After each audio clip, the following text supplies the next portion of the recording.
As you know, the CCA and Cabinet met today. To brief you on the important decisions approved by the Cabinet, we have with us Honorable Minister of Commerce and Industry, Consumer Affairs, Food and Public Distribution and Textiles, Shri Piyush Goyal ji, Honorable Minister for Information, Broadcasting and Youth Affairs and Sports, Shri Anurag Singh Thakur ji, Honorable Minister of State for Information, Broadcasting and Fisheries, Animal Husbandry and Dairying, Dr. L. Murugan ji. My warm welcome to the Honorable Ministers. I also welcome Shri Sudhanshu Pandey, Secretary. The briefing will be done by Honorable Minister of Commerce and Industry. After the briefing, we will take some questions relating to Cabinet decisions only. Over to the Honorable Minister, sir. नमस्कार मित्रों, आज के cabinet की बैठक में माननीय प्रधानमंत्री नरेंद्र मोदी जी के नेतृत्व में साधारणतः एक प्रमुख फैसला हुआ जिसमें fair and remunerative price FRP जो शुगर केन पे दिया जाता है उसको बढ़ाकर अब 290 रुपये प्रति क्विंटल करने का निर्णय लिया गया, जो 10% रिकवरी के ऊपर आधारित होगा। जब रिकवरी 10% से अधिक हो जाती है तो उसका प्रोपोर्शनेट 0.1% इंक्रीज के लिए, हर 0.1% इंक्रीज के लिए अधिकांश 2 रुपये 90 पैसे प्रति क्विंटल और दिया जाता है और न्यूनतम बेसिक जो प्राइस मिलती है उसको भी 9.5% पर रोका गया है कि 9.5% से कम अगर किसी किसान का रिकवरी होती है तो 9.5% पे ही आधारित उनको 275 रुपये 50 पैसे प्रति क्विंटल उनको भी मिलेगा अगर 9.5% से नीचे भी हो तो। खुशी की बात यह है कि हमारे देश के किसानों ने अब काफ़ी रिकवरी बढ़ाने का काम देश भर में किया है। आधुनिक टेक्नोलॉजीज इस्तेमाल करना, नए प्रैक्टिसेस को और बड़े रूप में लागू करके अब हम सभी देश भर में देख रहे हैं कि रिकवरी सुधर रही है। शुगर केन के जो रिकवरी शुगर और बाकी चीज़ों में होती है, साथ ही साथ पिछले वर्ष एक्सपोर्ट भी रिकॉर्ड हुआ है। लगभग 70 लाख टन का एक्सपोर्ट के कॉन्ट्रैक्ट्स हो चुके हैं, जिसमें 55 लाख टन तो ऑलरेडी एक्सपोर्ट हो चुके हैं, 15 लाख टन पाइपलाइन में है। सरकार ने इसके लिए भी काफ़ी सुविधा दी थी, जो मार्केटिंग और ट्रांसपोर्ट अलाउंस लगता है जिससे शुगर केन एक्सपोर्ट होने में सुविधा होती है, उसके माध्यम से केंद्र सरकार ने हमारे किसानों को जल्द से जल्द उनके गन्ने का भुगतान हो जाए उसको मद्देनज़र रखते हुए शुगर एक्सपोर्ट को भी प्रोत्साहन दिया। साथ ही साथ इथेनॉल का इस्तेमाल बहुत तेज़ी से बढ़ रहा है। पहले 3 वर्ष में जहां कुल मिला के 22,000 करोड़ इथेनॉल की वजह से एडिशनल पैसा हमारे गन्ना किसानों को मिला था, वहीं पिछले साल अकेले 1 साल में 15,000 करोड़ इथेनॉल की वजह से गन्ना किसानों के भुगतान समय पे होने के लिए इथेनॉल को प्रोत्साहन दिया जा रहा है। उसकी इस्तेमाल को लगातार बढ़ते हुए हम देख रहे हैं। अभी लगभग 7.5-8% पेट्रोल में इथेनॉल की मिलावट होती है, ब्लेंडिंग होती है और अगले 2.5 से 3 वर्ष में अनुमान है कि ये बढ़ के लगभग 20% पेट्रोल में ब्लेंडिंग हो जाएगा इथेनॉल का। यानी आज जो 15,000 करोड़ रुपए इथेनॉल की वजह से किसानों को मिल रहा है इस क्षेत्र में, जिससे लगातार सुधार भी हो रहा है, रिकवरी अच्छी मिल रही है, वही बढ़ के 40,000 करोड़ रुपए प्रति वर्ष इथेनॉल ब्लेंडिंग की वजह से इस सेक्टर को मिलेगा और उसके कारण हमारे गन्ना किसानों को समय पे पैसा भी भुगतान हो पाएगा और हमारे जो उपभोक्ता हैं उनके ऊपर भी जो बोझ है या जो शुगर की प्राइस है वो भी बहुत ज़्यादा बढ़ने की आवश्यकता नहीं पड़ेगी। तो एक प्रकार से केंद्र सरकार ने दोनों हितों को संभाला है, उपभोक्ता के हित को भी संभाला है कि उनको महंगा चीनी ना खरीदना पड़े, और किसानों के हित को भी संभाला है कि उनको समय पे अपने गन्ने का भुगतान हो पाए। एक और बात इस विषय में नोट करने लायक है, देखने लायक है कि पिछले वर्ष, आज से 2 साल पहले का आंकड़ा ले अगर 19-20 का, तो लगभग 76,000 करोड़ 76,000 करोड़ कुल गन्ना किसानों का भुगतान करना था, पेमेंट करना था। उसमें से 75,700 करोड़ ऑलरेडी पे हो चुका है।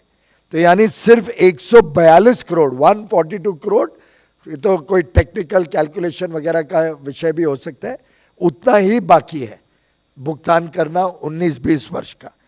जो 20-21 वर्ष खत्म हुआ उसमें 91,000 करोड़ 91,000 करोड़ का भुगतान करना था गन्ना किसानों को। उसके सामने 86,000 करोड़ 86,000 करोड़ का भुगतान हो चुका है। और ये दर्शाता है कि कैसे केंद्र सरकार की अन्य योजनाओं के कारण अब गन्ना किसानों को पहले की भांति सालों साल अपने भुगतान के लिए संघर्ष या रुकना नहीं पड़ता है। आपको याद होगा एक ज़माना जब गन्ना के भुगतान के लिए वर्षों तक लोग रुके रहते थे, लोग फंसे रहते थे, भुगतान बहुत डिलेड होता था, कई बार साल 2 साल 3 साल बाद भी भुगतान हुआ करता था। प्रधानमंत्री नरेंद्र मोदी जी की लगातार इस विषय में चिंता रही है कि हमारे गन्ना किसानों को समय पे भुगतान मिले, और उसी के परिणाम स्वरूप इथेनॉल को प्रोत्साहन देना, एक्सपोर्ट को सपोर्ट करना, जब जरूरत पड़े तो बफर स्टॉक के माध्यम से अधिक पैसा शुगर इंडस्ट्री को मिले, जिससे और वो पैसा सीधा किसानों के खाते में जाए। तो अलग अलग प्रकार से ये सुनिश्चित किया जा रहा है कि समय पे हमारे गन्ना किसानों को भुगतान मिले। अब वर्ष 1 अक्टूबर से फिर गन्ना किसानों का अपना उत्पादन बिकना शुरू हो जाएगा। हमें उम्मीद है कि इन सब प्रोग्रेसिव नीतियों के कारण गन्ना किसानों को इस साल भी अच्छी अपनी कीमत मिलेगी। ये उल्लेखनीय है कि CACP जो कैलकुलेट करती है सब कॉस्ट को और उसके ऊपर क्या रिटर्न होना चाहिए, उसके अनुमान के हिसाब से जो मार्जिन मिलता है किसानों को अलग अलग प्रोडक्ट्स पे, हमने एक तय किया था स्वामीनाथन कमीशन के रिकमेंडेशन पे कि 50% कम से कम कॉस्ट के ऊपर किसान को पे किया जाए। ये उल्लेखनीय है कि आज के इस 290 रुपए के फैसले से जो किसानों को उनके खर्चे के ऊपर पैसा मिलेगा, the amount they will receive on top of their cost of generating cost of producing sugar cane, वो 87% हो जाएगा। 87% रिटर्न होगा on the cost of production. ये अपने आप में दर्शाता है कि बाकी सब फसलों से एक प्रकार से ज़्यादा FRP के माध्यम से हम सुनिश्चित करते हैं कि हमारे गन्ना किसानों को अच्छा दाम मिले। 87% ओवर दी A2+FL कॉस्ट, ये मार्जिन सुनिश्चित किया गया है। एक और विषय जो दर्शाता है कि कैसे हम गन्ना किसानों को लाभ दे रहे हैं, वो है जो कुल कीमत गन्ना की है चीनी की कीमत के निस्बत। When you take the comparison of the total sugar price and the value of sugar cane in that, तो वो भी लगातार बढ़ते जा रही है। और भारत शायद एकमात्र देश होगा जहां पे लगभग 89%, और अब आज के इस फैसले के बाद वो 91% शुगर प्राइस का गन्ना के किसानों को मिलेगा for the sugar cane price. ये विश्व के स्तर पे अगर देखें तो लगभग 70 से 75% शुगर प्राइस का गन्ना किसानों को मिलता है। भारत में गन्ना किसानों की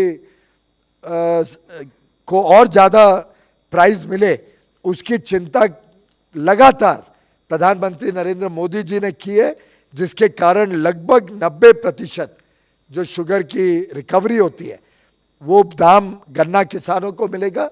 और इस चीज को मेकअप करने के लिए इथेनॉल, एक्सपोर्ट, इन सब माध्यमों से हमने एक प्रकार से शुगर इंडस्ट्री को भी संभाला है, गन्ना किसानों को भी समृद्ध बनाया है और साथ ही साथ कंज्यूमर, उपभोक्ता के ऊपर ज़्यादा बोझ नहीं पड़ने दिया।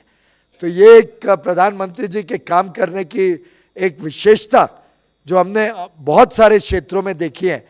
The balance, the delicate balance between interests of our farmers, of our consumers, and to ensure the organized industrial activity, ये सबको सुनिश्चित करते हुए आज का निर्णय लिया गया। बहुत बहुत धन्यवाद। Thank you, sir. We will now take some questions on cabinet decision. Number 22.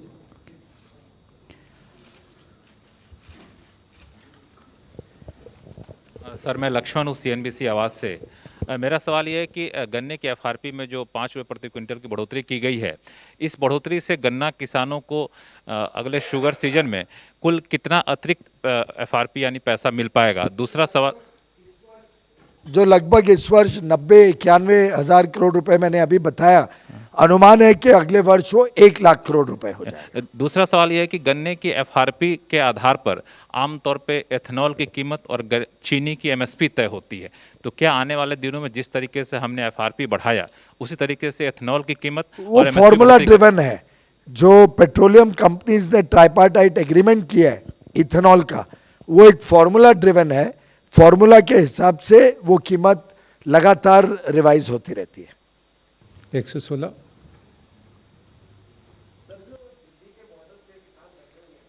अगर हम बात आज करें के कैबिनेट नहीं निर्णय उसी के से जुड़ा ऊपर हुआ है सर, चर्चा उसी से जुड़ा हुआ है।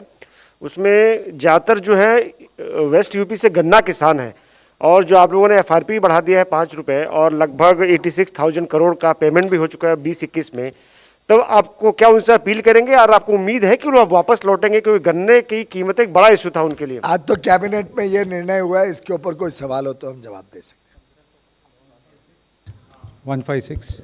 सर, ये आप गन्ने की कीमत बढ़ाने की बात कर रहे हैं, लेकिन जो विरोधी पार्टियां हैं, प्रियंका गांधी, उन्होंने ट्वीट किया है और कहा है उत्तर प्रदेश में गन्ने की कीमत नहीं बढ़ी है, जबकि पंजाब सरकार ने गन्ने की कीमत बढ़ाई है।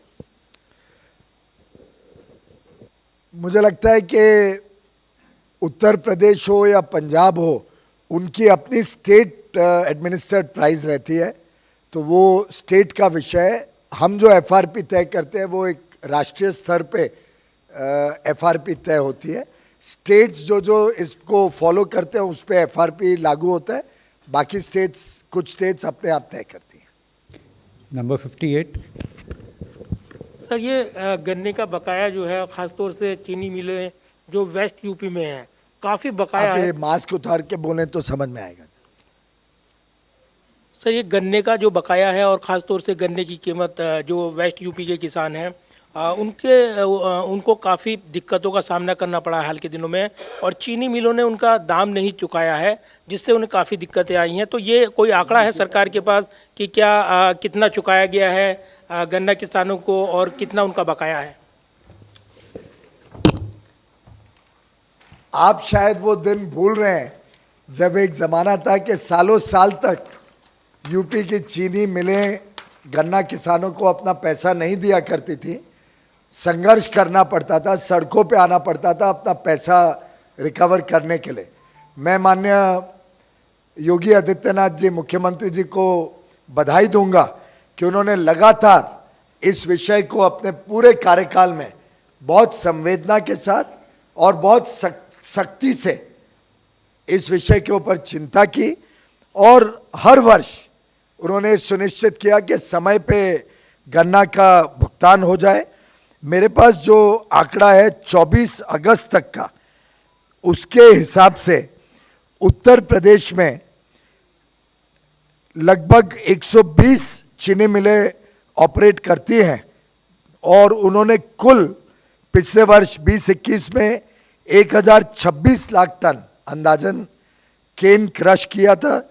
उनकी रिकवरी 10.77% थी एवरेज में, और शुगर प्रोडक्शन 110 लाख टन 2020-21 में किया गया है। इसमें जो केन ड्यूज देने की बात थी वो 2020-21 में टोटल जो केन ड्यूज ऑलरेडी पे हो चुके हैं वो लगभग 27,000 करोड़ रुपए है, और जो बैलेंस अभी बाकी है उसको भी जैसे जैसे ये एक्सपोर्ट रियलाइजेशन आएगा, जैसे जैसे गन्ना शुगर वहाँ से निकलेगा, उसको जल्द से जल्द पे करने के लिए यूपी की सरकार प्रतिबद्ध है। 15, शिशिर। बकाया अभी के डेटा के हिसाब से लगभग पहले से तो काफ़ी कम है। एक ज़माना हुआ करता था जब इसी पीरियड में 12, 15, 20 हज़ार तक बकाया होता था, 20,000 करोड़ तक। आज के दिन compare to those old days 6,399 crore बकाया है। तो एक प्रकार से एक तिहाई हो गया है जो पहले 2017 के पहले बकाया होता था, उसके कंपैरिजन में कॉरेस्पॉन्डिंग पीरियड में वो इतना घट गया है। और ये भी जैसे जैसे एक्सपोर्ट बढ़ रहा है ये अपने आप लगभग जीरो हो जाएगा। प्रीवियस ईयर का आपको ध्यान होगा पहले 2-2, 3-3 साल तक पे नहीं होता था। उत्तर प्रदेश का 2017-18, 18-19 और 19-20 तीनों वर्ष का कोई बकाया नहीं है, पूरा पैसा पे हो गया। तो ये अपने आप में एक रिकॉर्ड है कि उत्तर प्रदेश में 19-20 तक पूरा पे हो गया है, कोई बकाया पुराना बाकी नहीं है। Sir, good afternoon, sir. Shishir here. Sir, just a small query. Since the FRP has been revised, so will there also be revision in minimum statutory price for sugar? Because I believe that both are linked, interlinked. Not necessarily, since we are giving lot of support through increased ethanol production and procurement, and we are giving support through the mechanism of supporting exports. Earlier we had also used the buffer stock mechanism. Different states also come out with some additional incentives.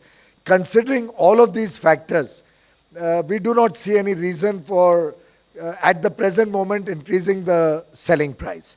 And therefore you will find that the market has been very stable and sugar has not seen any significant increase. If at all, I think they have not seen any increase in the domestic market. Ravindra. Thank you. Ravindra. Sir, one more question. अरे और कुछ? Ravindra, Thank you.